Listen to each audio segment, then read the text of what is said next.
Jusqu'à présent, nous avons vu que le taux de variation instantanée d'une fonction se calcule à l'aide de la dérivée, qui est la fonction définie par la limite quand delta x tend vers 0 de f de x plus delta x moins f de x sur delta x.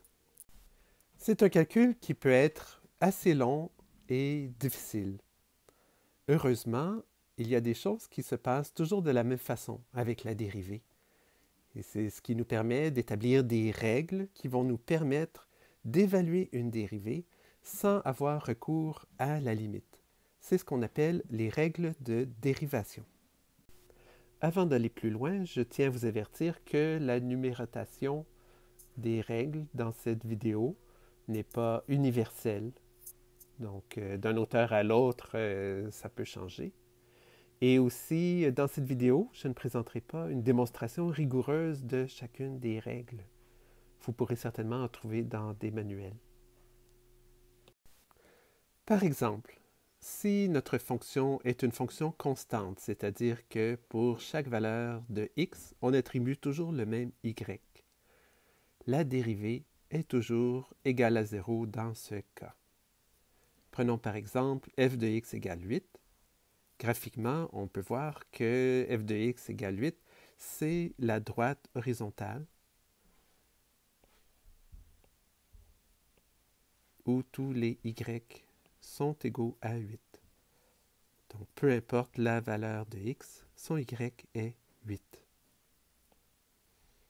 Bien, c'est logique que le taux de variation instantanée ici, peu importe l'endroit où on se place sur la droite, soit de 0, puisque c'est la pente de la tangente, et qu'ici, on a affaire à une droite horizontale de pente 0.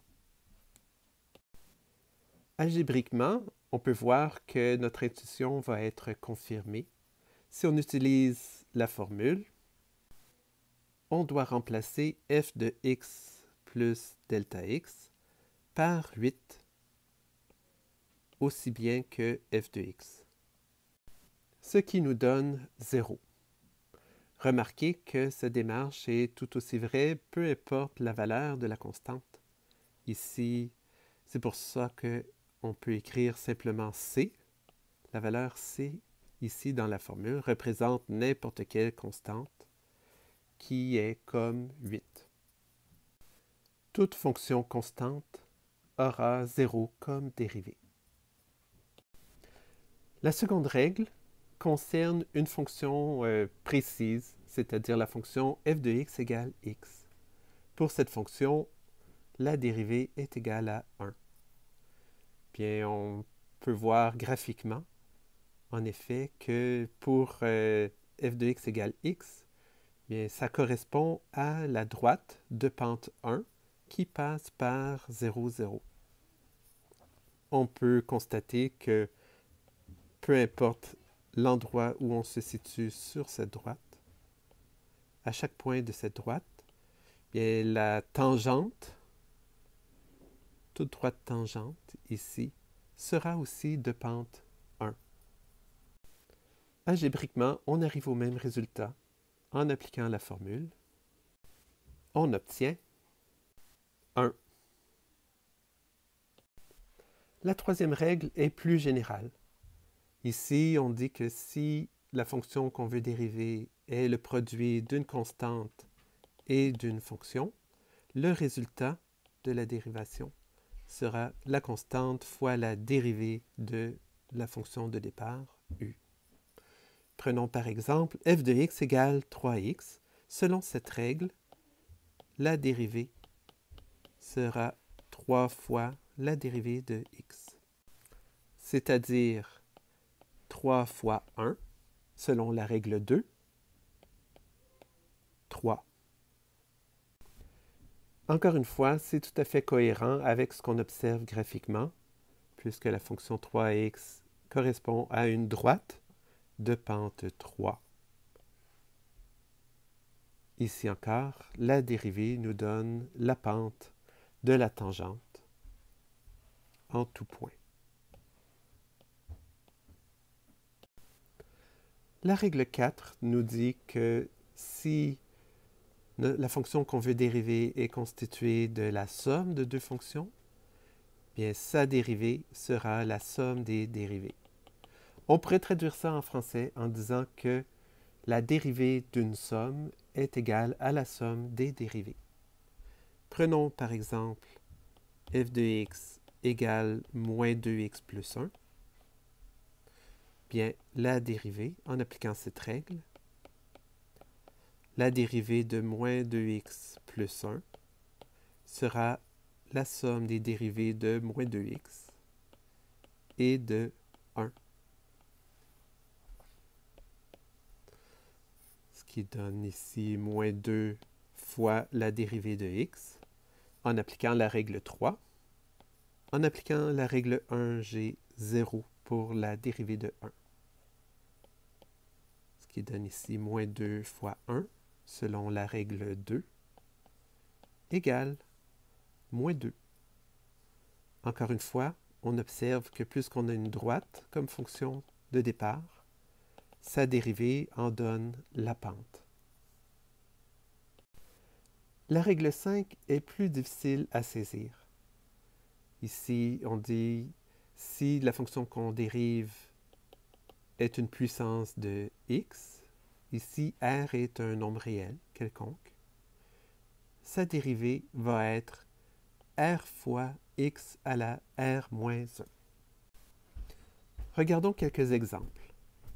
Si f de x est égal à x à la 2, selon cette règle, sa dérivée doit être 2 fois x à la 1, c'est-à-dire 2x. Si f de x est égal à x à la 3, sa dérivée doit être égale à 3 fois x à la 2. Autrement dit, on multiplie par l'exposant et on enlève 1 à la puissance de x. C'est cette règle qui va s'appliquer aussi si on a f de x égale racine de x, puisque racine de x, c'est l'exposant 1 demi. En appliquant la règle, on a f' égale 1 demi, donc j'ai pris l'exposant, je le mets en facteur, et je multiplie par x exposant 1 demi moins 1, ce qui donne 1 demi x à la moins 1 demi, 1 demi fois 1 sur x à la 1 demi, 1 sur 2 fois racine de x. Donc pour ces trois exemples, vous pourriez utiliser la définition avec la limite pour les calculer, et c'est exactement les trois résultats auxquels vous arriveriez. C'est aussi cette règle qu'on appliquerait dans le cas de f de x égale 1 sur x, puisque 1 sur x, c'est x à la moins 1. Cette règle s'applique aussi bien pour les exposants négatifs que pour les exposants fractionnaires. Dans ce cas-ci, f' va donner moins 1 fois x exposant moins 1 moins 1. On se rappelle, il faut soustraire 1 de l'exposant. Moins 1 fois x à la moins 2. Moins 1 sur x à la 2. La règle 6 nous dit quoi faire dans le cas où la fonction qu'on veut dériver est constituée du produit de deux fonctions. La dérivée, selon cette règle, doit nous donner la dérivée de la première fonction fois la seconde, plus la première fonction fois la dérivée de la seconde. Par exemple, prenons la fonction f constituée du produit de 2x moins 1 par x2 plus 1. En appliquant la règle 6, on a que la dérivée doit être la dérivée de 2x moins 1 fois x2 plus 1 plus 2x moins 1 fois la dérivée de x2 plus 1. En appliquant les règles vues précédemment, je vois que j'ai ici la dérivée de 2x plus la dérivée de moins 1 fois x2 plus 1 plus 2x moins 1 fois la dérivée de x2 plus la dérivée de 1. En appliquant les règles, j'obtiens 2 pour la première parenthèse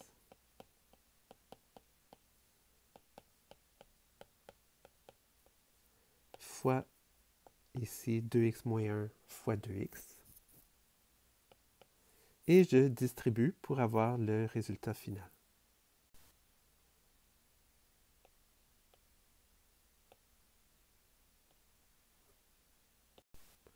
Remarquez que cette règle est complètement cohérente avec les précédentes.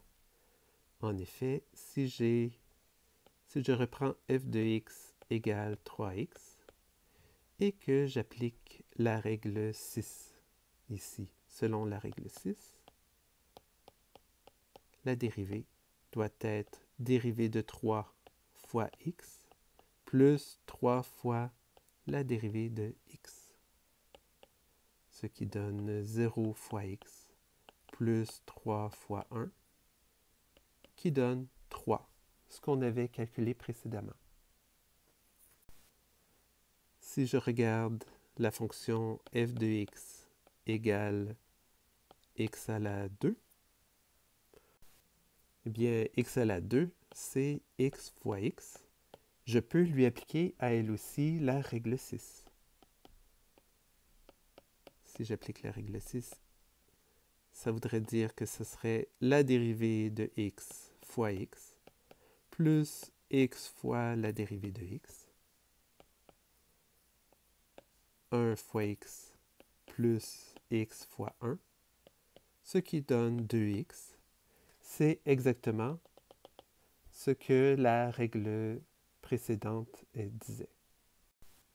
Je peux aussi appliquer cette règle pour calculer la dérivée de x à la 3.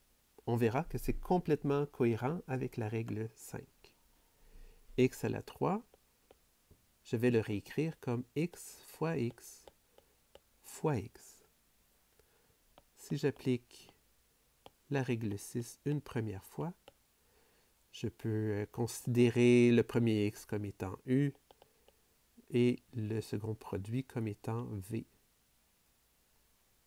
J'aurai ici x' fois x plus x fois la dérivée de x fois x.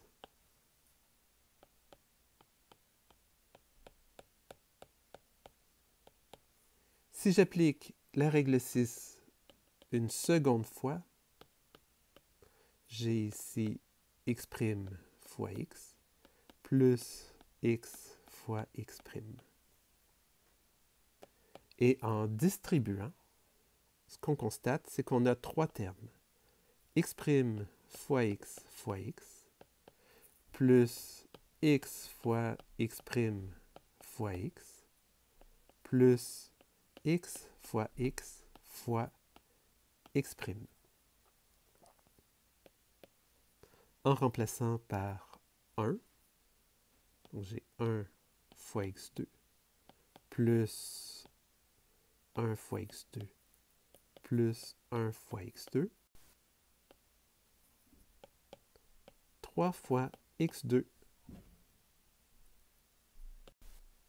Remarquez ici qu'au départ, on avait 3 facteurs, ce qui nous a produit, en appliquant la règle 2 fois, ça nous a produit 3 termes. Et dans chacun des termes, chaque facteur est dérivé l'un après l'autre. On peut généraliser cette méthode. Lorsqu'on a une fonction qui est un multiple de 3 fonctions, Bien, on aura comme dérivée, on aura 3 termes où chacun des facteurs sera dérivé l'un après l'autre. On pourrait généraliser. Si on avait 4 facteurs, et on aurait 4 termes. On n'aurait simplement qu'à appliquer la règle 6 3 fois pour y arriver. Ainsi de suite. La règle 7 traite les fonctions qui sont constituées de la division de deux fonctions. Si f est égal à u sur v, la dérivée de f sera u' fois v moins u fois v' sur v au carré. Par exemple, si f de x égale 1 moins 2x sur 5x plus 1. Quand on parle de u, c'est le numérateur. Quand on parle de v, c'est le dénominateur. Selon cette règle, la dérivée de f sera constituée de u' fois v moins u fois v' sur v au carré, c'est-à-dire 1 moins 2x' fois 5x plus 1, moins 1 moins 2x fois 5x plus 1' divisé par 5x plus 1 au carré.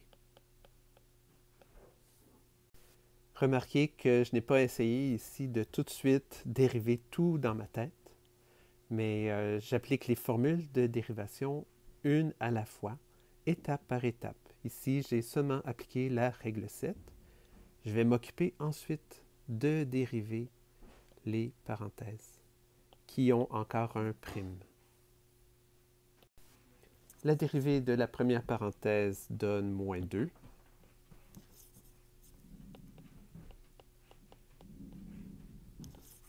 Et la dérivée de la seconde parenthèse était 5.